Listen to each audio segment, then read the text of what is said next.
Commander George Meade thinks the imminent attack will be a frontal assault on the angle. He and his men are ready. The stillness now is ominous. All these brave men.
Listen to them.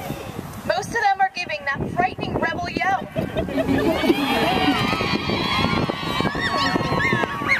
Even from here it is awesome and frightening. Think how it must scare the Yanks on the ridge watching the assault come nearer. It all looks like an ocean of armed men. What a sight. The Rebs are getting closer. They're within firing range.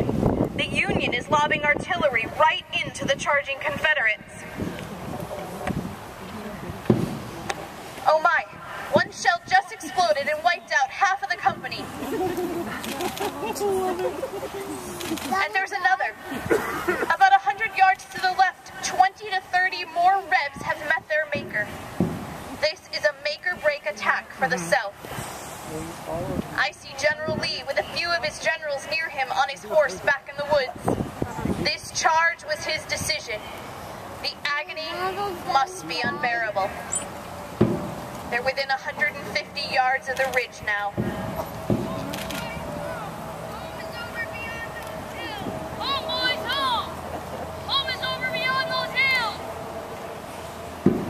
It's hard to see.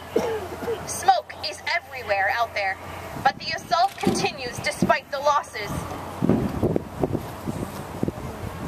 Oh, another shell and a direct hit to the Mississippi Regiment. Several hundred Rebs have gone down already, and it's been about a half hour since the Southern boys came out of the woods.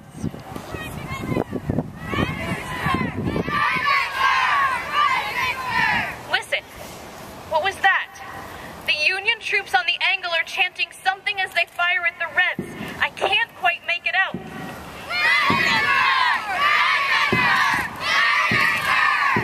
To get inspired, the Federals are chanting Fredericksburg, the battle that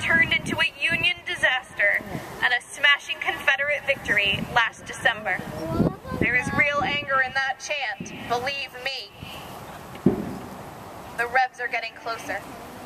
Marching up the hill's incline, the point of the assault looks to be straight at Brigadier General Alexander Webb's brigade of Vermonters.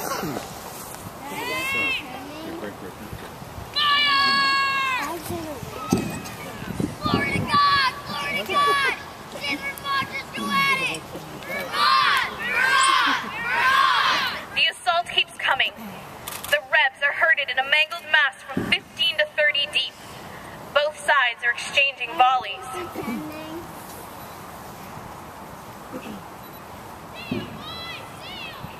The Rebs are within 10 paces. Come on, boys! Give them the full steal! Fire!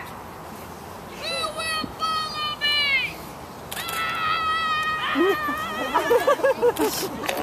They're hit. The two lines have come together. The fighting is now hand to hand.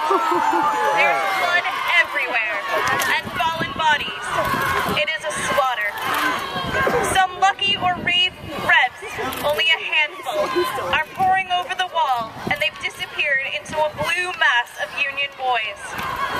The Rebs flag being carried is from North Carolina. Wait. Some of them are being pushed back. In fact, I now see several more Rebs starting to retreat.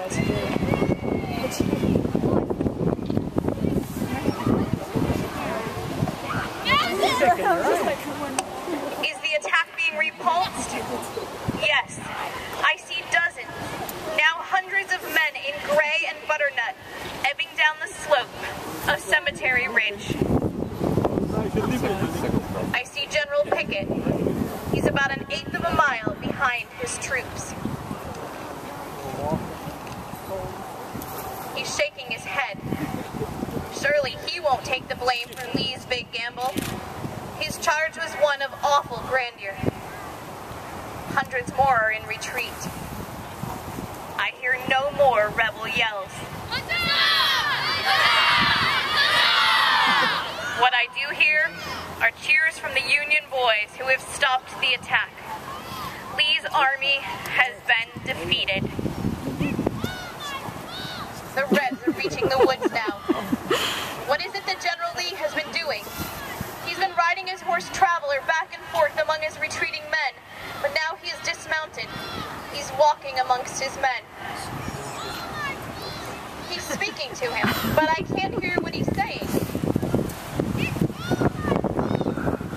He appears to be saying, "It's all my fault. It's all my fault." All I know is that the charge here at Gettysburg has been turned back. The Union has won an important victory this bloody day.